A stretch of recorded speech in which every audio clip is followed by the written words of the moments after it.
大家晚上好，我是夏妈，这是今天的第3个视频了哈。就今天晚餐是做了一个肉丸子的火锅，下午5点钟开始来做晚饭。早上中午买了一点肉，放到冰箱冻起来了，就纯瘦肉，给它切成这种小块。冻到什么状态呢？就这种摸起来边缘是有一点硬的，但是它整体来说又不是那种梆硬的，有一点偏软，绞肉机是打得动的。然后你再准备一点这种葱姜蒜，放一丢丢的水，多打一会儿，打成那种比较细腻一点的葱姜蒜汁水吧。你像这样子，我觉得有点太多了，我就没有全部倒，就倒了一小部分进去。调味就是盐、胡椒粉、鸡精、味精一丢丢，提鲜嘛，你不喜欢可以不放。然后就是小苏打，也是一丢丢，不用特别多。冰水，少量吧。然后手心的这种木薯淀粉或者是红薯淀粉，给它们抓捏均匀。把这个汁水混合均匀以后，就直接倒到绞肉机里面去绞肉就可以了。我今天一整个流程绞下来，这个主机它都没有发烫。我感觉冬天温度低，它就稍微的要好一些，适合做肉丸子。我每次都是按照这个快键一直按个10几秒钟，停一下。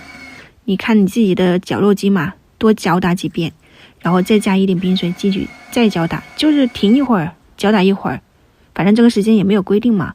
你如果是说想要吃那种福鼎肉片那么弹一点的，你可以多加一点红薯淀粉或者是木薯淀粉，再加少量的冰水进去一起搅打。你这种透明的是可以看到它那个状态的，我这个就是搅打好了的。因为做过太多次了，我就不跟大家分享一下细节了。其实就是肉不管你买了多少，反正这个水就放1小半嘛就可以了，然后放到那个水里面，它浮起来了，基本上这个肉丸子也搞定了。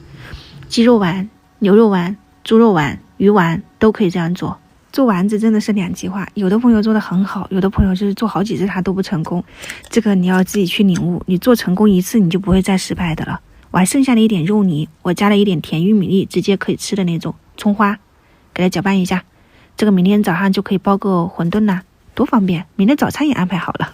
然后这边的肉丸子煮起来了，这个小巧一点的特别可爱，你们像我一样挤一下我把这个肉汤也留出一部分，明天早上煮馄饨吃。这个灵感来自于我昨天发布视频的时候，我们那个共同朋友嘛，就是马小坏，他买了一点这种肉丸子，自己煮了一下，我觉得好这小朋友肯定很喜欢，我就今天自己做了一下，然后放上一点这种蒜酥自己调的盐胡椒粉，芹菜番茄点缀一下。这个番茄是从早餐做到中餐再到晚餐一个就也挺方便的。芝麻酱我是用香油给它卸开的，就是油蟹，然后搭配一点生抽、陈醋、蒜末、葱花，或者是来点香菜，再放上一点花生粒。我自己吃的话呢，就是油泼辣子的那个口味了。早上那个早餐那个肥牛拿出一部分打个火锅，然后切了一个土豆，准备一点青菜、蘑菇、豆腐，晚餐就搞定了。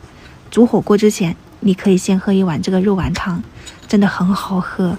它不是说有多弹，但是这个肉打出来是很嫩很嫩的。我们那2姐妹基本上就是特别喜欢的明天早上再见，拜拜。